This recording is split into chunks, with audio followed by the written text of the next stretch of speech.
नमस्कार, मनीषास किचनमध्ये तुमचं सर्वांचं स्वागत आहे। आज आपण बनवणार आहोत चकली। चकलीसाठी लागणारं साहित्य, त्याच्यासाठी अर्धा किलो तांदूळ घ्यायचे, कंट्रोलचे तांदूळ घ्यायचे अर्धा किलो। त्याच्यासाठी फक्त अर्धा किलो फुटाणे घ्यायचे। फक्त दोन वस्तू घालूनच आपण चकली बनवायची आहे की अर्धा किलो तांदूळ, अर्धा किलो फुटाणे आणि त्याच्यामध्ये 1 चमचा ओवा घालायचा आणि 1 चमचा जिरं घालायचं। हे 4 वस्तूंनी मिळूनच फक्त आपण चकली बनवायची आहे आणि ती खुसखुशीत होते। हे तिन्ही मिश्रण मिक्स करायचं। ह्याला भाजून घ्यायची काही गरज नाही, सगळं मस्त मिक्स एकजीव करून घेऊन गिरणीमध्ये जाऊन दळून आणायचं। आपण चकलीचं पीठ दळून आणल्यानंतर ते चाळून घ्यायचं आणि त्याच्यासाठी लागणारं फोडणीसाठी गोड तेल, तीळ, लाल तिखट, जिरं, ओवा आणि पाणी हे चकलीसाठी लागणारं साहित्य। चला मग आपण चकलीच्या फोडणीची तयारी करूया। तडतडलं तीळ तुम्हाला जेवढे लागतात तेवढं तुम्ही घालू शकता आणि तिखट तुमच्या आवडीनुसार मी 2 चमचे घालते, 2 ते 2.5 चमचे घालते। तुम्ही याच्यापेक्षा जर तिखट जास्त खात असाल तर तुम्ही घालू शकता। आणि ओवा आहे ते सगळं मिक्सर हलवून घ्यायचं।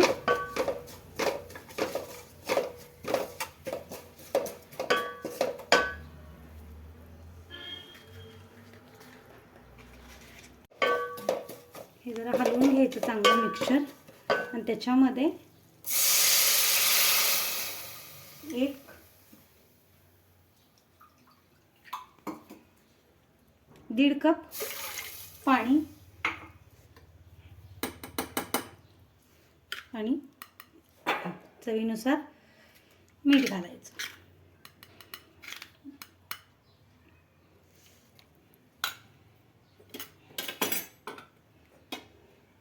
आणि ते मिश्रण हलवायचं, उकळी आणायची त्याला।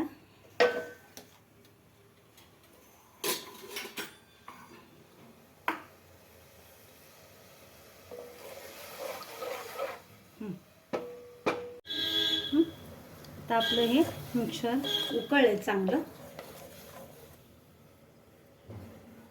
उकळले। उकळून झाल्यावर गॅस बारीक करायचा आणि आपलं चकलीचं जे पीठ आहे ते ओतून घ्यायचं।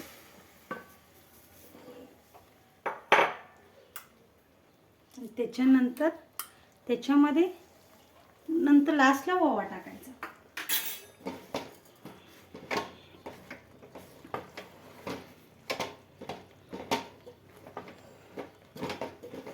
चांगलं मिश्रण हलवून घ्यायचं। पाणी कमी पडलं तर काही हरकत नाही, चालतं, पण दीडच घ्यायचं, 1.5 कपच पाणी घ्यायचं। कारण जास्त पाणी घातलं तर ते कणिक पातळ होऊ शकतं चकलीचं, त्याच्यामुळे चकलीला काटे येणार नाहीत। सारखं जे हलवून घ्यायचं।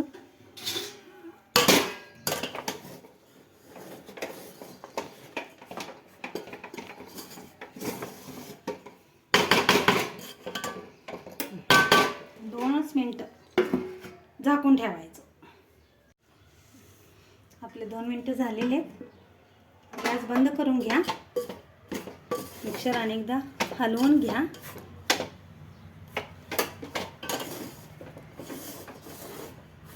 ते बाजूला गॅसवरून खाली उतरून ठेवा।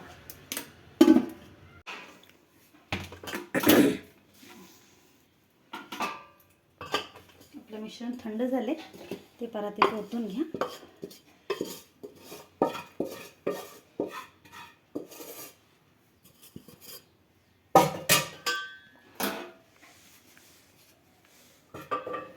सगळं एकजीव हाताने करून घ्या, गरम आहे।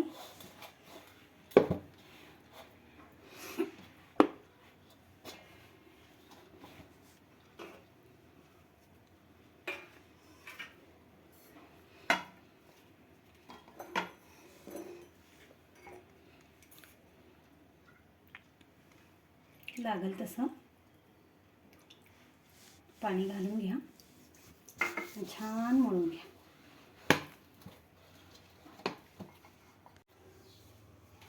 आपण चकलीचं पीठ मळायला घेतलं होतं. मळून झाल्यानंतर आपलं चकलीचं पीठ असं होणार आहे. जास्त पातळी नाही, जास्त घट्ट नाही, मीडियम तयार झालेलं आहे. आता आपण चकली करायला घेऊया. आपण चकली तयार करायला घ्यायच्या अगोदर कढईत तेल तळण्यासाठी तेल घालून अगोदरच थोडं गरम करायला ठेवून घ्यायचं गॅसवरती, म्हणजे आपला वेळही वाचतो.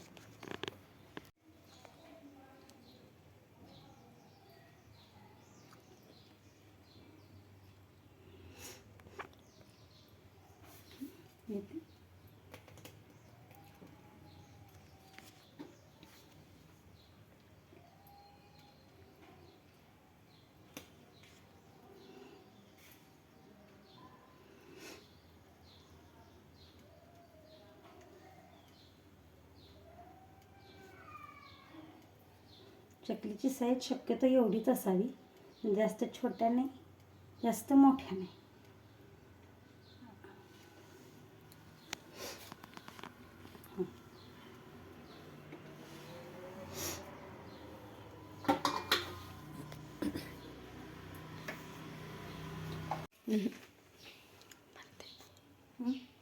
तेल आपलं आता कढलेलं आहे. त्याच्यामध्ये चकल्या घालून तळून घेऊयात आपण.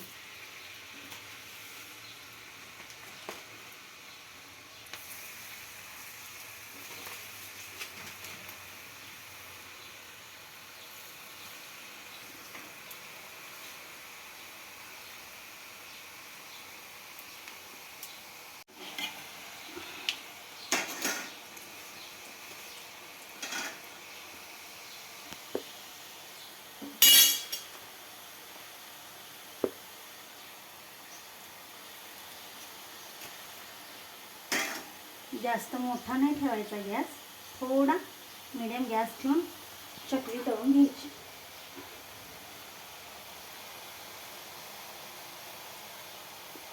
तळतात ते चकल्या, तोपर्यंत आपण अजून एक 4 चकल्या पडून घेऊ.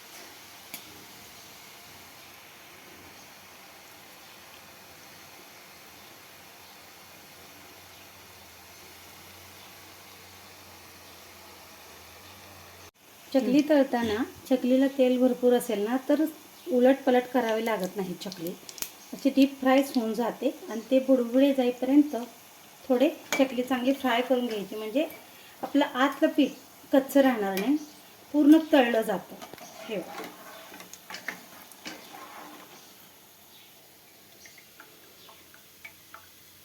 आणि चकलीचा कलर एकदम लालसर नाही काढायचा, थोडा पिवसरमध्येच काढायचा. नंतर त्याच्या आपल्या चकल्या तळून तयार आहेत, बिना भाजणीच्या अशा आपल्या चकल्या. त्याच्यामध्ये अजून एक इम्पॉर्टंट अशी टिप्स आहे सर्वांसाठी, की त्याच्यामध्ये मी हळद वापरलेली नाही. हळद वापरलेली नाही का नाही वापरली, तर हळद घातल्यामुळे चकलीचा कलर बदलतो, म्हणून मी हळद वापरत नाही. तर चला मग आपल्या चकल्या तयार आहेत, आपण चकलीकडे जाऊ. हे बघा, खमंग अशी खुसखुशीत बिना भाजणीची चकली रेडी आहे. प्रत्येक चकलीला काटे आलेले आहे. तर बघूयात, आपण तोडून बघूयात चकली आपली खुसखुशीत झाली की नाही.